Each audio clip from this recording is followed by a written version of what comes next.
Good morning all of you. स्वागत है आप सभी का आपके अपने YouTube channel study with Ravi में।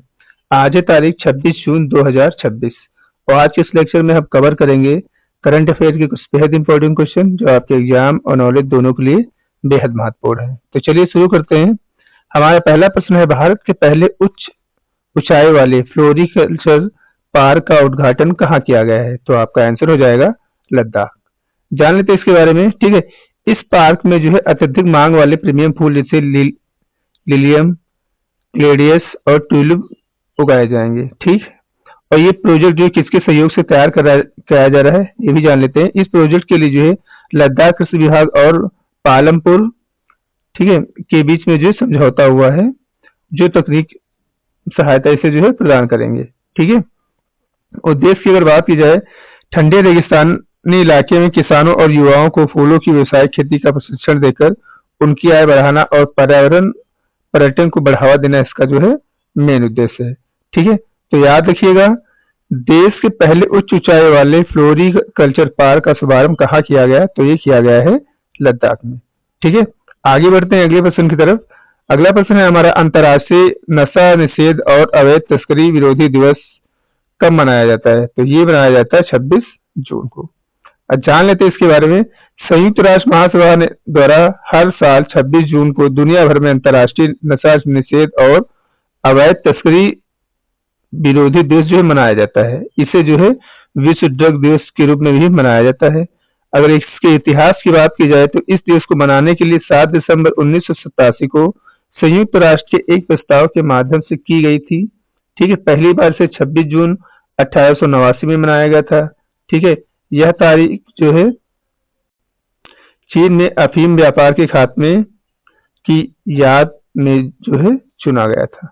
ठीक है, उद्देश्य की बात की जाए अगर तो इसका मुख्य उद्देश्य नशीली दवाओं के दुरुपयोग से समाज को होने वाले नुकसान के प्रति जागरूकता फैलाना और अवैध ड्रग के वैश्विक व्यापार तथा तस्करी नेटवर्क है उसको समाप्त करने के लिए अंतर्राष्ट्रीय सहयोग मजबूत करना इसका मेन उद्देश्य है। ठीक है, 2026 की अगर बात की जाए इसके थीम की, तो वह है world drug problem persisting issue new challenges innovative response. ये इस बार की थीम है। विश्व ड्रग समस्या, पुराने मुद्दे, नई चुनौतियां, अभिनव समाधान इस बार का जो है विषय है।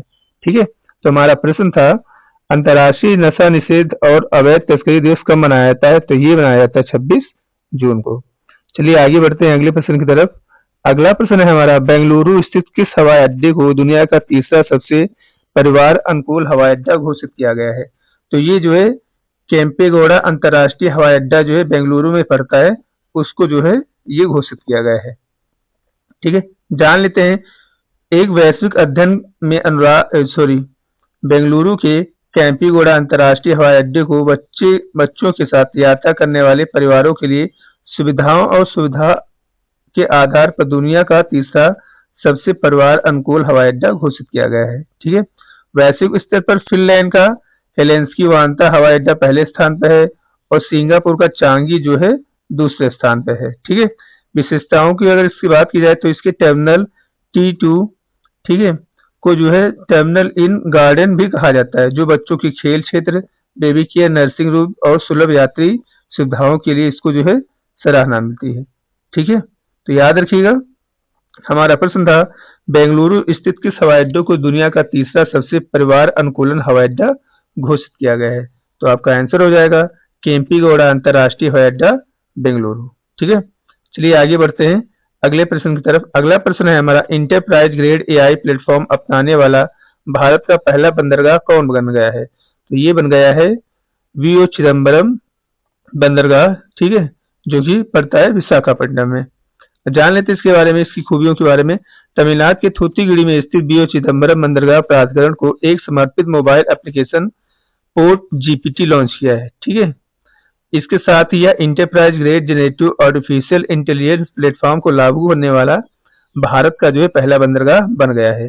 ठीक है, अब इस जो ऐप का जो मेन उद्देश्य क्या रहेगा, यह AI प्लेटफॉर्म का प्राथमिक उद्देश्य डेटा संचालित निर्णय लेने में मदद करेगा, जहाजों की आवाजाही को ट्रैक करना, कार्गो आंकड़ों का तुरंत विश्लेषण करना और बंदरगाह की परिचालन जो दक्षता होती है उसको बढ़ावा इसका देना जो है मेन उद्देश्य रहेगा। ठीक है, तो याद रखिएगा हमारा प्रश्न था एंटरप्राइज ग्रेड एआई प्लेटफॉर्म को अपनाने वाला दुनिया का पहला बंदरगाह कौन बन गया है? तो ये बन गया है बीओ चिदम्बरम बंदरगाह। ठीक है, कौन सा ऐप लॉन्च किया? तो पोर्ट जीपीटी इन्होंने ऐप जो है एप्लीकेशन लॉन्च किया, याद रखिएगा।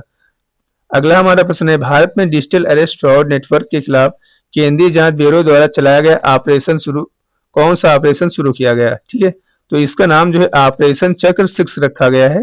ठीक है, जान लेते हैं क्यों शुरू किया गया। केंद्रीय जांच ब्यूरो ने देश भर में फैले डिजिटल अरेस्ट फ्रॉड नेटवर्क और साइबर अपराधियों के खिलाफ ऑपरेशन चक्र 6 जो है शुरू किया है। इस ऑपरेशन के तहत सीबीआई की टीमें देश के 16 राज्यों में 80 स्थानों से पर जो है समन्वित छापेमारी और तलाशी अभियान जारी रखेंगी। ठीक है, अब फ्रॉड का तरीका क्या है ये भी जान लेते हैं, कौन सा फ्रॉड हो रहा है।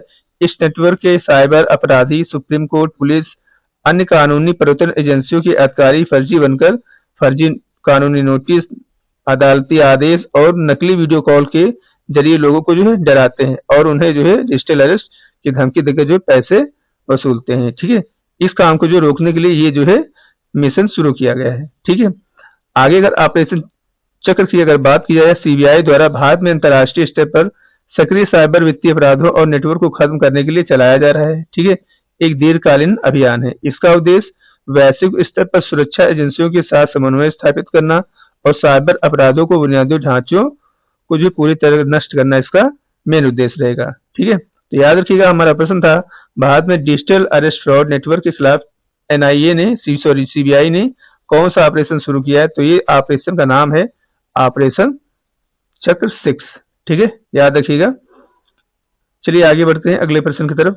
अगला प्रश्न है हमारा निम्न में किस राज्य में भारत की पहली निजी हाइब्रिड 2G एथेनॉल परियोजना को जो है मंजूरी दी गई है? ठीक है, ये मंजूरी दी गई है उत्तर प्रदेश में। ठीक है, अब जान लेते हैं इसके बारे में। केंद्र सरकार के पेट्रोलियम और प्राकृतिक गैस मंत्रालय ने PMG-1 योजना के तहत जो है उत्तर प्रदेश में स्थापित होने वाले पहले निजी हाइब्रिड द्वितीय पीढ़ी एथेनॉल बायो रिफाइनरी प्लांट को 150 करोड़ की जो वित्तीय सहायता देकर जो है मंजूरी दी गई है। ठीक है, अगर इसके स्थान और क्षमता की बात की जाए, यह परियोजना जो है उत्तर प्रदेश के अमरोहा जिले में धनौरा वेब शुगर में जो है वेब शुगर मिल के स्प्रे इंजीनियरिंग डिवाइस लिमिटेड द्वारा जो है विकसित की जा रही है। ठीक है, और इसकी क्षमता की बात की जाए तो 91 किलोमीटर प्रतिदिन होगी। ठीक है, यार तकनीकी और लाभ की अगर बात की जाए तो इस हाइब्रिड प्लांट से गन्ने की खोई और अन्य कृषि अवशेषों का उपयोग किया जाएगा। यह बायोमास गैसिफिकेशन और गैस का फर्मेंटेशन तकनीकी का संयोजन करके पर्यावरण अनुकूलन एथेनॉल बनाएगा। ठीक है, जिससे किसानों की आय बढ़ेगी और खेतों में पराली अवशेष जलाने की समस्या जो है कम हो जाएगी।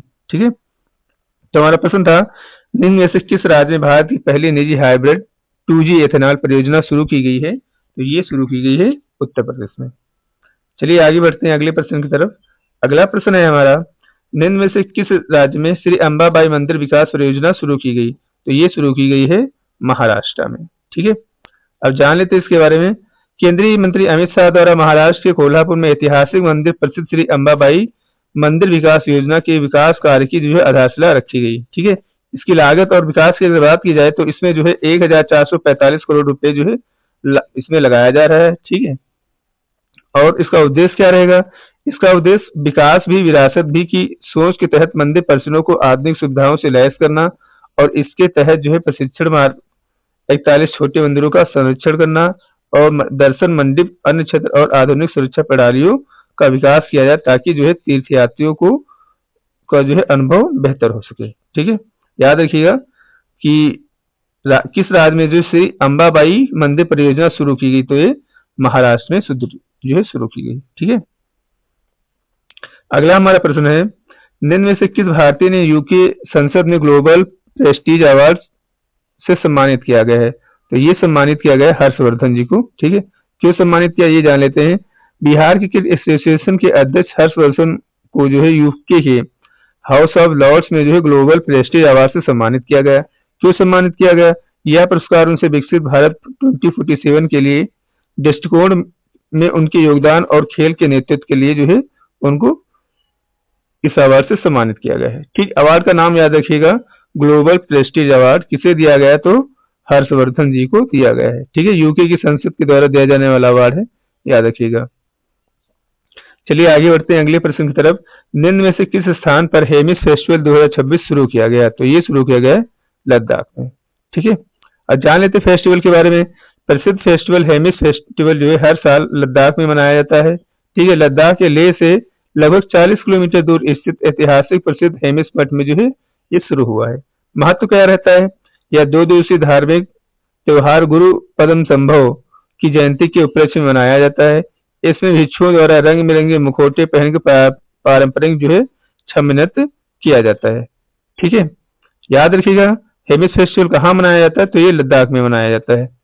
अगला हमारा प्रश्न है, कैटसॉग एप्रोस्टुरस द्रोड़ा नामक जाति कहाँ खोजी गई? तो ये खोजी गई है भैया अरब सागर में। ठीक है, जान लेते हैं इस प्रजाति के बारे में। भारतीय प्राणी सर्वेक्षण के वैज्ञानिकों ने अरब सागर के गहरे समुद्र में पाई जाने वाली कैटसॉग की एक नई प्रजाति खोजी है, जिसे जो है एप्रोस्टुरस द्रोड़ा नाम दिया है। ठीक है, स्थान की बात की जाए तो यह प्रजाति केरल के कोल्लम तट के पास शक्तिकुलमगरा बंदरगाह के पास समुद्र में लगभग 400 से 600 मीटर गहराई में जो है पाई गई है।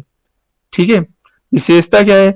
इस सार का शरीर पतला, पूंछ लंबी, त्वचा मुलायम होती है। डीएनए बारकोडिंग विश्लेषण से पता चलता है कि यह अपने निकटतम संबंधित जीवों से लगभग 5.5 से 5.7 जो है आनुवंशिक भिन्नता रखती है। ठीक है, जो कि इसे एक पूरी तरीके से नई और विशिष्ट प्रजाति बनाती है।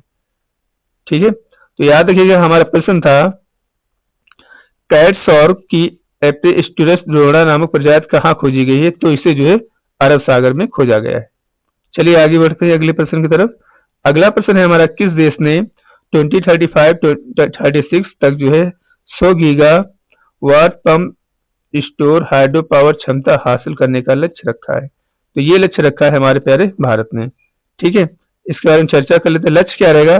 भारत ने वित्तीय वर्ष 2035-36 तक जो है 100 गीगावाट की हाइड्रो पंप स्टोरेज क्षमता हासिल करने का जो राष्ट्रीय लक्ष्य निर्धारित किया है। ठीक है, पंप स्टोरेज जल विद्युत की अगर बात की जाए, यह एक विशाल वाटर बैटरी की तरह काम करता है, जो सौर और पवन ऊर्जा की अतिरिक्त बिजली का उपयोग करके पानी को ऊपरी जलाशय में पंप करता है और जरूरत के समय जो है बिजली बनाता है।